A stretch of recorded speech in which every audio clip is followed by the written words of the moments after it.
Heavy rain is abating in Southern California, but evacuation warnings remain in effect for parts of Los Angeles, which are particularly vulnerable to mudslides, as a potent severe storm system charged across California on Tuesday with strong thunderstorms and bursts of record-setting rain.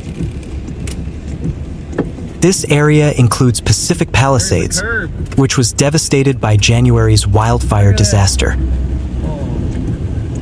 Los Angeles officials said Monday night that mandatory evacuations were ordered for 114 homes within the greater evacuation warning for properties deemed to be at greatest risk of mudslides or debris flows. Officials said police officers went door to door visiting those high-risk homes. The evacuation warning is in effect through 6 a.m. local time Wednesday for areas impacted by the Palisades, Hearst, and Sunset fires. Other locales under the evacuation warning include Malibu, Topanga Canyon, Mandeville Canyon, Altadena, and other communities in the foothills of the San Gabriel Mountains. Mandatory evacuations were also issued for parts of Orange County around the footprint of the airport fire until Tuesday afternoon. San Luis Obispo County had issued shelter-in-place orders for people living inside the Gifford and Madre fire burn scars.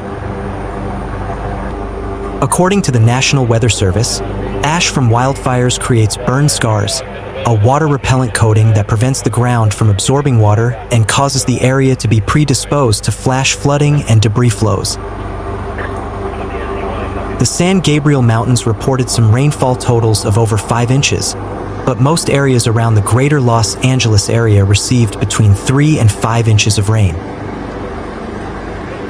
Haines Canyon, in Los Angeles' Cecenta Valley, tallied 6 inches of rain, leading rainfall totals across the state Tuesday.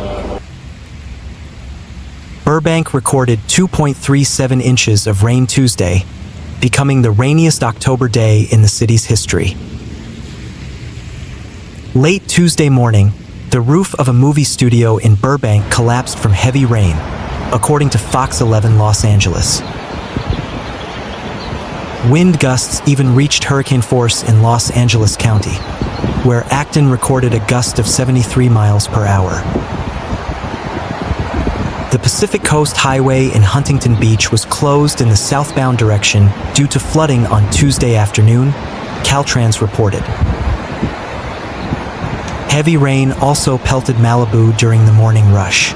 The city of Malibu announced that Topanga Canyon was closed and warned drivers about rockfalls in Malibu Canyon. The northbound lanes of busy Interstate 5 were also closed due to flooding north of Burbank in Sun City for a period Tuesday afternoon. 2 lanes reopened later in the evening. A rare for California severe thunderstorm watch was issued for parts of Southern California, including Los Angeles, through Tuesday morning. This marked the first severe thunderstorm watch for the Los Angeles area in more than 17 years, since January 27, 2008. Heavy rain from the same storm system doused Northern California on Monday, including the San Francisco Bay Area. Video from Monday night showed flooding on Interstate 280 near San Jose, which trapped several cars that had to be towed out of high waters. The same system will also bring snow to the Sierra Nevada mountain range at elevations higher than 6,000 feet, with 2 to 3 feet of snow expected at the highest peaks. Caltrans closed the Sonora Pass last Friday ahead of the storm. Meanwhile, a man in a pickup truck was attempting to assist one of the stuck cars. Damn, Diane. It's crazy, huh? A portion of the 5 freeway in nearby Sun Valley was down to just 1 lane as video showed water pooling along the roadway. The flooding comes amid a day of heavy rain across Southern California.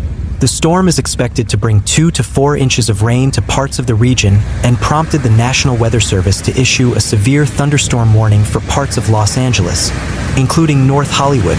Through at least 10:45 a.m. residents were also warned to be on the lookout for a possible tornado, the NWS said. Remember, not all storms are the same.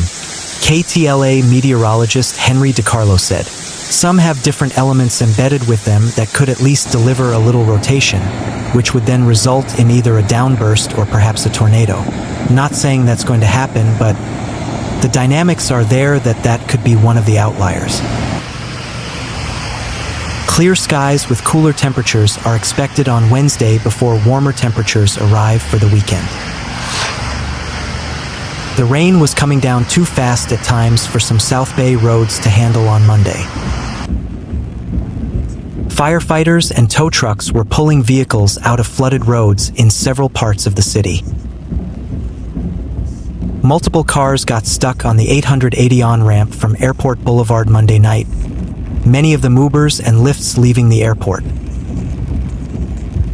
A BMW could be seen sitting under several feet of water along one San Jose street. It was certainly not the only vehicle stuck, though. Several were underwater after Hamilton Way and Kessling Avenue flooded during afternoon storms. That hard downpour hit most of the Bay Area, including San Francisco, Oakland, and Napa County, where in Calistoga the concern was hilltops that burned in the recent picket fire, but ones you couldn't even see Monday due to the mist and clouds after the rain. "It came down really hard and got really windy for a while," said Tom Muscarella, who was visiting Calistoga when we spoke with him. "The river runs right through the town, and we had heard there would be debris floating down with big rocks and things, and nothing like that. Must have been somewhere else," said Adele Layton of Calistoga. "It was pouring, it was sprinkling, and then all of a sudden it was sprinkling and pouring, so we just had no idea what to do when," said Andy Newell, visiting the area from Colorado. We spoke with Calistoga Mayor Donald Williams, who said despite that hard downpour they had Monday, the city is in good shape, and he wasn't aware of any problems with the burn scars. "It was raining really hard earlier. Now it's not raining that much. I did get rained on a little bit, but not that much because I had my rain jacket," said 6-year-old Ian Hall. The youngster came prepared, even with some advice for others. "So you may want to stay inside of places because usually the rain doesn't break inside places," I've never Ian seen said. rain this strong in a while. But in the North Bay, the chatter wasn't just about rain, it was also about the brisk temperatures that dropped into the low 50s Monday night. "We're here celebrating our anniversary, and we weren't expecting it to be this cold, but it's all good, you know," said Muscarella.